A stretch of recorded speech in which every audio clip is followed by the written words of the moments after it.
Okay, magsimula na tayo. Okay, ang una nating topic for today ay ito pong sinabi ng ating AFP Chief Browner. Okay? Sabi ng ating AFP Chief Browner, AFP Chief warns coup would benefit China. Alam nyo, totoo to, no? Alam nyo Alam nyo, totoo to. If we are, try to destroy this government of our country, especially in the leadership of our beloved President Bongbong Marcos, I think this is a win-win for Chinese or China because they would benefit from it. Remember that Duterte family is licking the balls of Xi Jinping. So, if this Duterte family is love to lick the balls of Xi Jinping, then, ayos ba? Easy channel? Okay ba? Sagabal ka na, wala tuloy! Reset! Kasi nag-comment pa to na wala tuloy yung Englishin ko. Ayoko na! Lagi kami yan nito. Loyalistang tunay lagi sa tabi mo. Ayop! Wala tuloy! Huwag yung pansinin! Pinapansin nyo nausog! Alam nyo naman nausog yan Di ba? Andali lang.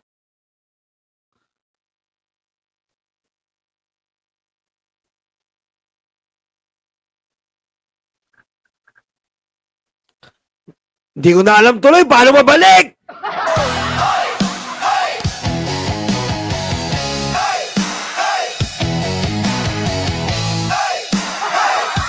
Nausog Alam mo naman yung English ko parang baby yan, nausog Simulan nyo rin natin sa Tagalog.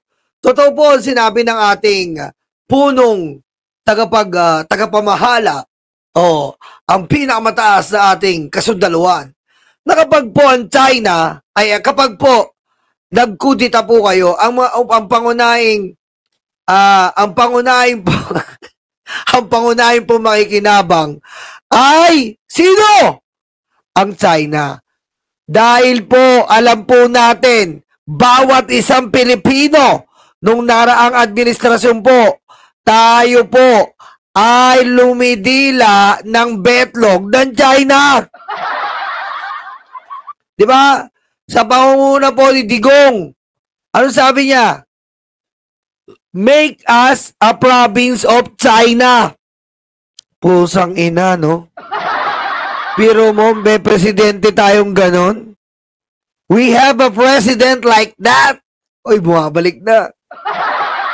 We had a president like that who is licking the dark balls of China. Dark balls of China! Dark balls of China! Diba? The President Rodrigo Roa Duterte licking the dark balls of China. So if we goes to coup or destroy this Russian government, I promise you, there's no visions around you. When we go China, and all that surrounds you is different pogo. It's come in left, it's come in right, it's comer everywhere. And all that you know, we are scammer. Diba? Yan ang sinasabi ko sa inyo. Ang magbe-benepisyo niyan ay si Sara. Okay lang sana. Okay lang po sana. It's okay. Kung matino po ang papalit. If ever lang. Pero ayaw po talaga natin palitan ng ating Pangulo. Pero if ever lang. Di ba?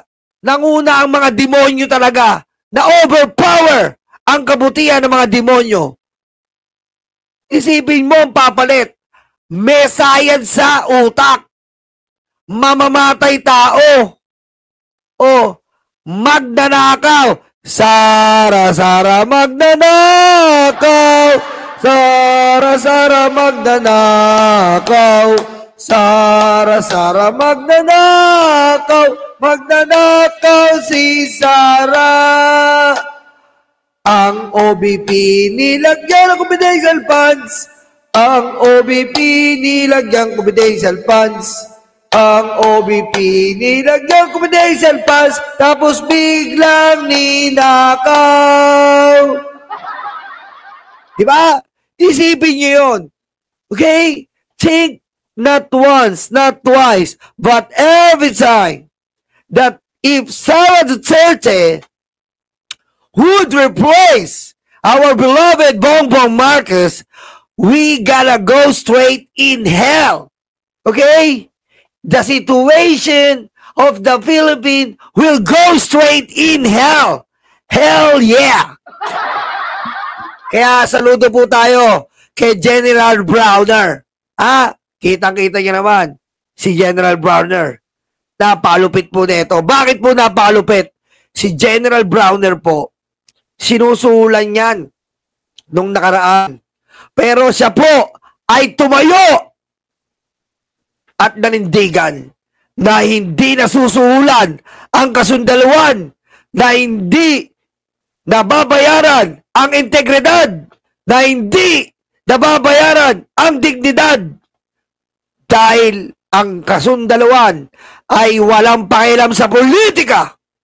Bagkus sila ay may pakialam sa soberanya at kapakanan ng ating taong bayan. YOLO for 2025. Iboto sa inyong mga balota.